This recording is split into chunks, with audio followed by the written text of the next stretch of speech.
Hey guys, Matt, IronTrap Garage, and today we're going to do an explorative video as requested on some very rare speed equipment. So as you guys know, we are really into hunting down obscure speed equipment and old hot rod parts. That's part of our business, it's my passion, and that's why this upstairs has all kinds of neat stuff. So probably a couple years ago, we got a call about some speed equipment local to us in like the Coatesville area, and we went to purchase some intakes. And when we got there, there was a intake I had never seen before, and it was a Marshman Supercharger. So it was basically just, I got an intake that was empty and it was very unique looking, and it was like an incomplete casting. It was never drilled. I put some threads up on the ham and asking for information. No one had, it was pretty much a dead end. I couldn't find anything. Just recently, I got contacted through, again, the same kind of lead there. Tom at Classic Automotive gave me a lead, and I went to look at some stuff because there was some superchargers for Flathead. Lo and behold, there was two more Marshman Superchargers in the Pottstown, Pennsylvania area, which is not very far from Coatesville, and kind of led me down a rabbit hole researching it. So then the interesting thing was we got two different designs. I only had one style before.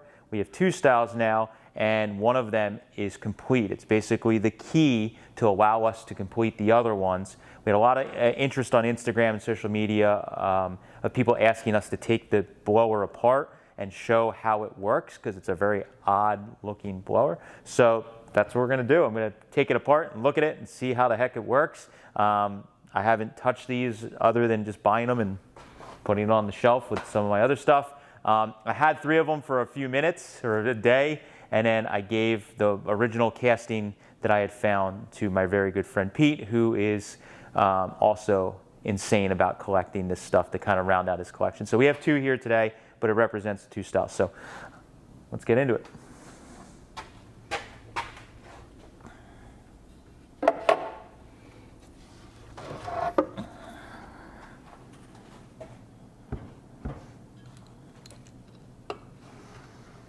So this one here is the first design, or the first one I had. Now the original one that I had like this had no internals, and it was missing the front snout, much like the other one back here that we're going to show you in a few minutes also was like. So it's basically all the ones that the one that I had was the same way as the other one, where it was cast, it was partially machined, but it was never drilled for to put on an engine. They obviously have this very large, kind of cool caster on side that says Marshman Supercharger, very big. And this design is for a single carburetor, which we've seen on a lot of these early blower kits like the McCullough. They only really were meant for one carburetor, one Stromberg or Holley carburetor. So these blowers all have a model number F, or model F with a number, like a serial number on the side here, that's cast into it, but none of them are stamped. Even this one that's complete, that was on an engine running, presumably, doesn't have a serial number on it. So it's kind of odd to me. I thought because the other one wasn't cast, wasn't complete or drilled, that was why. So this is a single carburetor design that you can see. Basically this tube is cast as part of the intake, and then the internals of the supercharger is in there. Pretty neat. It's a three-piece casting too, which is also probably they just didn't have the ability to cast this all in one piece. Maybe the pattern maker thought it would be easier or more repeatable, not sure. But it makes it kind of nice because you have this front nose cone, you have the rear breather section. I think this is also the bearing holders, and then inside you're going to have whatever mechanicals compress the air. So the two carburetor version, which I will set here, is this two carburetor version is super interesting. It's like they actually made a separate, I don't know if they just added an extra mold here, because everything else is basically the same, but this little box here for two carburetors is different and doesn't sit up as high. But it looks like they are almost exactly the same height overall, just that they chopped, you know, they didn't use this little piece here and they added this little box here. And then obviously your two, see if we can find two Strombergs. Yeah, there's barely any to pick from. Yeah. See if we have a couple to show here for display. So you can see the two carburetors sit there. And I think, to me, that looks much more pleasing to the eye. More carburetors, the better. So I actually like this casting a little better just because of that. We found with the McCullough Supercharger on the Roadster pickup, I was kind of being stubborn, and I wanted to run it basically how they advertised it with one Stromberg. And we've really had to go up in jet size to the point where we're like pretty crazy. We're like maxing out that single 97 carburetor, and you would probably need a 48 with huge jets in it. So it's kind of interesting, even with this one, being that it's they offered one with single carburetor. But definitely the dual is really cool. It is it's been like drilled and tapped for like vacuum ports and stuff, but it has no nothing's been drilled to actually bolt it down to the intake. It's drilled and tapped in the front for a snout, same way my other one was, but it doesn't look like it's ever had any internals in it either. So pretty crazy. I don't know exactly why all of them are missing that front snout, or the two I found rather. All right, so now we showed you the two styles very quickly. We're going to get into taking apart this one. Our end goal really is, like I mentioned, is to eventually be able to replicate the missing parts and make 3 complete blowers. With today's technology, it's actually quite, I don't want to say easy, but it's a lot easier than it used to be to do that. So I've already been talking with some people on Instagram, some guys that kind of dabble in this stuff for a living, and I think I may be able to get somebody to help us out with this and do a small run, who knows. All right, so I'll start taking this apart. Mike's going to grab a little Allen wrench for the pulley. It's kind of crazy. The pulley is like very loose on this thing. The pulley itself is got like a ton of slop. They just have a set screw or a set screw with like an Allen head, 2 of them on there, but it doesn't really fit very well. So I'm guessing somebody just threw this pulley on. Maybe they never figured out a proper pulley. But as far as the history goes, from what I think, this is all just theory on my end, but I believe that locally here we had a lot of dirt racing history, and a lot of dirt racing tracks and drag racing, all kind of things. But dirt racing was huge in our area. A lot of tracks, a lot of famous drivers in our area, so that's one of the reasons that hot rodding and speed parts there's a lot of them in our area. So the George Marshman was a well-known name in our area for racing in the 40s and 50s. In the 40s, from my research, he was actually a driver himself. I might be wrong, but I think he did midgets, and then eventually became like a promoter, and he ended up running one of the local tracks here that's no longer around is Saratoga Speedway. It's outside Pottstown, Pennsylvania, and pretty well-known speedway in our area. He was a promoter and kind of ran the track, so to speak, and he also ran some other tracks throughout the area. It might have been Hatfield as well. But anyways, he was a big driver. He was a promoter. He was huge into this stuff. Obviously, he probably had a little bit of money, and his son, Bobby Marshman, was also ended up being a racer and into this stuff and working at the tracks and all that stuff, and then eventually became a very well-known driver. He even raced at Indy, and unfortunately he died from injuries running at Indy. So with the family and finding all of these intakes, basically, or blowers, right within the greater Pottstown area, if you will, and surrounding areas, it's kind of interesting because I think it's almost too much of a coincidence that he wasn't attached to this. So we're wondering if George at some point had taken a run at making some speed equipment. Our friend Pete, who I referenced earlier, has a large collection of speed equipment and old racing stuff. And he has a Marshman, like I think quick change gearbox that goes in front of the rear end, basically. It's kind of like the LeBaron box that we showed in a video a handful of years ago, that you essentially put this like quick change box in front of the rear end, kept your stock rear end, and had quick change gears in it so you could keep your rear. So We do know that he was making some speed equipment. We just don't know exactly if he did this or not. But that's kind of what my thought process is behind it. We're still looking for some information on that.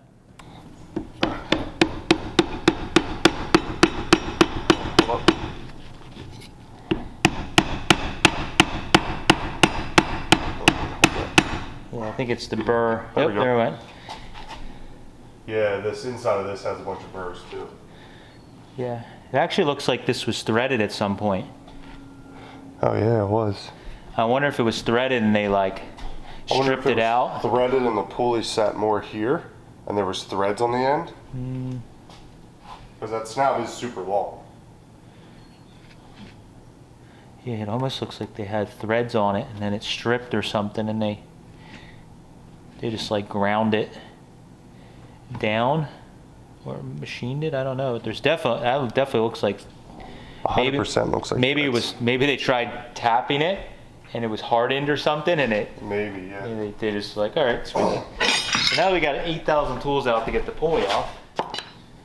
I was looking on the inside. It looks like it's a sliding vein. Yes, style. that's what I saw too, and you can actually see them moving around when Some you're. of them, yeah, when you spin it. Yeah. I was doing my own little looking while you were doing tools. Okay. Is there any on the bottom? There's one on the bottom. Good call. Is there two? Or no, just one. It was. Let me see if this will come apart. Close this. I'm gonna flip it back over.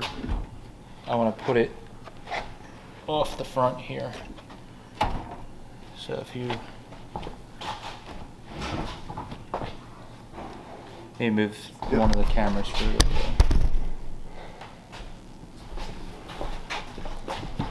Oop. There it went. Yeah, it's just a bearing or something in the back. There she is. Oh, the bearing's right, it's pressed on there. That's just like a billet. Show it to the camera. It's like a billet piece of aluminum. That is Ooh. very sharp. Something was. Running inside there? That was very sharp.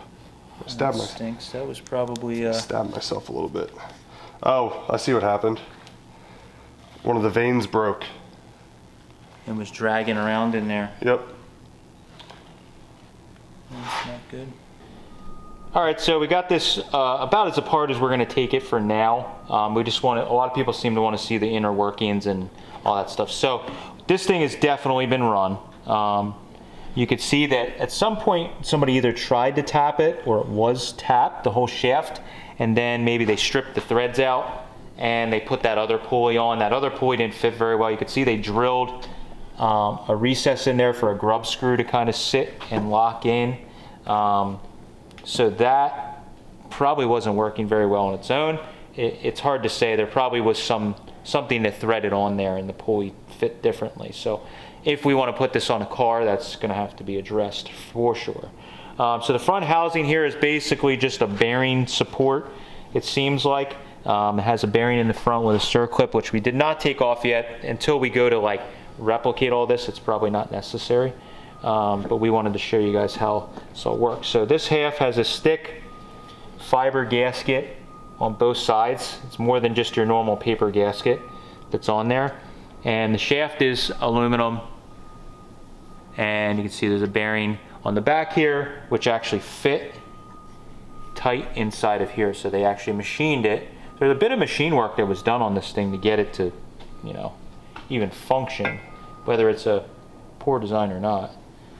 So the way this seems to work is it's offset. Mike mentioned it earlier. And I knew on mine, because I have this rear section, the bearing is offset on it. So you can see it's not perfectly centered. So the bearing is offset in here. And as this spins, this is a sliding vane setup. So there's only one of these that was currently sliding, this one. So it's like this fiber graphite. I don't know the correct terminology for it, but it looks definitely like graphite coated, but it almost looks like it's like a fiber when you look close at it, that there's Definitely asbestos. might be, but it's like a graphite or asbestos. We don't really know, but you can see it has wear to it. They put an angle bevel on it, so when it slides in here, and it's spinning. As it rotates, and because it's offset, one of these is not going to be touching anymore. So this kind of rotates out, touches the wall, and drags against it as it spins around. So I believe originally all these were probably supposed to slide. Yeah, they all slide. And they do not, obviously, from sitting. Oh, that one looks like it would come out. So. And the big thing we saw is it looks like there was something had fallen in here. Now we're not sure. It looks like fresh aluminum, but who knows, because it was stuck in there. It may have been that way, or if it was maybe when the family found it, or the first person that touched it in 50 years. This was stored with nothing on top of the opening. So who knows, sitting on a shelf in a basement, something could have fell in there, a piece of metal or bolt. I don't know, but somebody spun this over. At some point it was spun with a piece of metal. It broke, or maybe this was already broken, we don't know, but something was in there and gouged it a little bit. Now I think this wouldn't be a problem because the vanes are what actually creates the boost. It did scrape a little bit on the inside and create a little gouge. Again, will that cause, because the vane is the full length, I'm sure it's not going to help it. And how efficient is it really? What kind of boost did it put out? So we'd have to address that, but we need to look into something, a replacement for these. I think the machine work and getting it replicated in pieces cast is probably, I don't want to say easier, but like we know what needs to happen there. We just need a chunk of billet. Somebody needs to be able to slot this. This is pretty interesting because it's slotted very deep. On an angle. Yeah. On an angle. So that is beyond my capabilities for sure to make that. I could maybe turn something down and put like a straight groove, but this having that angled groove like that, it's beyond my ability. So we'll definitely have to ask for some help on this. But this is essentially just a giant chunk of aluminum that's been turned down to the dimensions, and then you got to put these grooves for this to slide in and out. So if we could find a suitable replacement for these, we need to look into it. I have a hunch that Judson Superchargers was not far from here. It's in Conshohocken, Pennsylvania, outside Philadelphia, which is only maybe 45 minutes from here. So I wouldn't doubt that they maybe went to Judson to get parts or supplies. Again, with it being a local name, they were all found locally. There was a supercharger company that was only maybe 35, 40 minutes from where the track was and all that stuff. We know that he went to Philadelphia and back to pick people up at the train. All that stuff. So there's a good chance that he would have went there and said, hey, you guys make superchargers. How do we make one for a Flathead? I don't know, but that's my guess. Because there wasn't a lot of companies making superchargers, especially the style. We need to look into it. Like the sliding vane style was not. The Ital and Scott blowers were a roots type blower. You have like the McCullough that was like a centrifugal type blower that is a different design. So this design, I think Judson used, but there wasn't a lot of use of this. They're very unique, that's for sure. Yeah, so you had said, Mike, that somebody had told you that like some of the motorcycles. On one of the posts on Instagram or Facebook, someone had mentioned that like a Harley, they use a sliding vane style supercharger sometimes. Oh, okay. So that would be kind of neat to. Obviously, much smaller, but yeah. So, but yeah, it's pretty cool. You could see the bottom on this. You can just stick your finger up in there. Direct port. Direct port. If you get the light just right, you can see it just goes down in how they made the mold.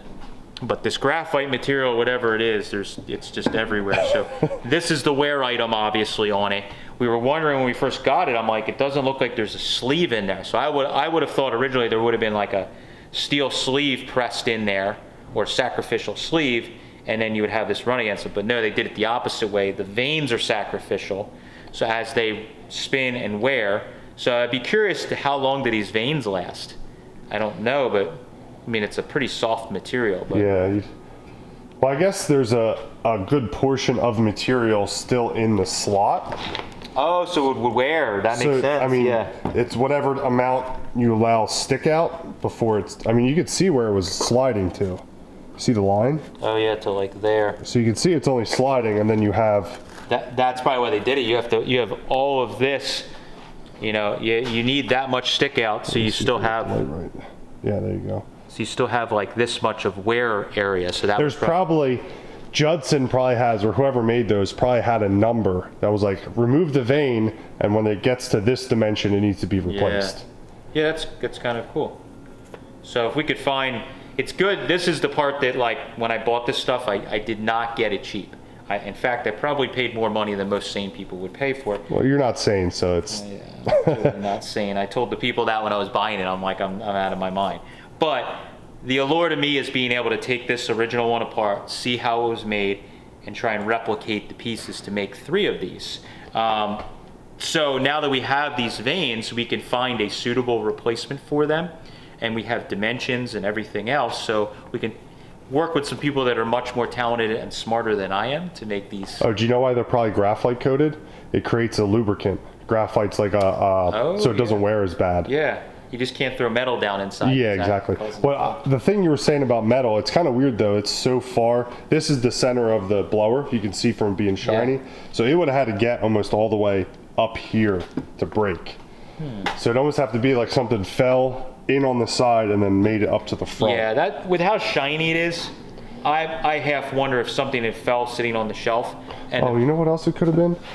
That might fall right around where the intake ports are. So if someone flipped it over and something fell inside through the intake port. Yeah, it's hard to say. I saw the old photos of how it was stored, and it was just dusty as shit on a shelf stored like this. So, but something could have fell in it, who knows? Yeah. But that looks sort of fresh, but it could just be that it's been covered for all these years, and that might be why they stopped using it, because something happened. But super cool. So. And you could definitely tell it was used. Like that's. Oh yeah, this thing's definitely been run, which is really neat. So I would like to just clean the nest out of the back of this one and slide it together, because 2 carburetors is cooler than 1. I mean, duh. Can you put 2 carburetors on that on a shelf, or no? It's too tall. Well, we'll make it work. All right, so we went through everything, and it's pretty cool. It's just going to, for now, be a back burner project. We're going to set it on the shelf. I thought it'd be kind of cool just for display purposes, because I really want the 221 for myself someday to put on a car. So just for fun, we're going to see if this all slides into this. It looks like this back piece has been machined, so we're hoping.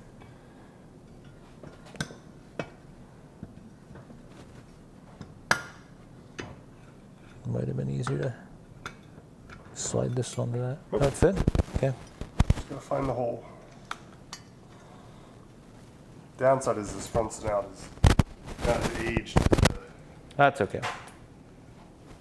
But it'll look cool with 2 carburetors sitting on the shelf. Like, I wonder if they ran one of these. Because this is so far forward of the water pumps. Yeah. That would have been your tensioner for the water pumps. Straight up and down, probably. Yeah, probably right. Because you're replacing a generator that would have been on top of the intake. Yeah, you might be right. Then you put a longer crank pulley off the front. What if you have a double pulley, maybe? That looks pretty far forward, even for a double pulley. All right, so that was our dissection of the Marshman Supercharger that we found. So again, we were trying to go through this to just take a look and see what was inside, how difficult or not difficult it was going to be to reproduce some of these parts. I think aside from the center rotor section, most of the machining isn't too involved. Obviously, we need to have the part 3D scanned or a mold made so that we could cast the front portion. And we're not sure yet. I'm sure we're going to get the questions. Are we going to reproduce these? I don't know if we're going to.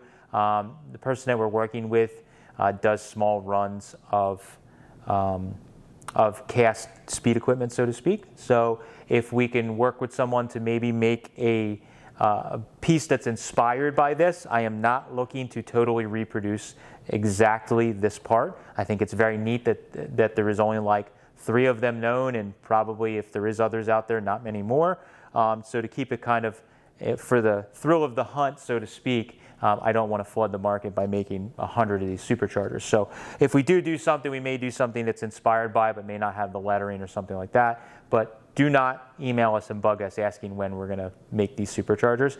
All we're going to do is try and put these 3 back together. And as I always say, put them on cars and have them driving again and out on the road and racing and running around. Because I think that's what this obscure speed equipment, even though A lot of it is valuable and sitting on shelves. I think it should be put on cars and used. And with today's knowledge and technology, I think some of the stuff that wasn't usable back in the day, with a little bit of tweaking, might be a lot better. This is a good example. We may be able to find better materials or a way to sleeve it or something to get it to actually produce more boost or be more reliable. So that's the goal, and that's an insight into this really rare piece of speed equipment that we now have the key to the treasure box for. So thank you guys for following. I appreciate it. Let me know what you think about the Marksman Supercharger, and if you know of someone that has one, definitely we'd love to see more photos, or if you know any history on these, definitely send us an email, irontrapgarage@gmail.com. Thanks guys, catch you later.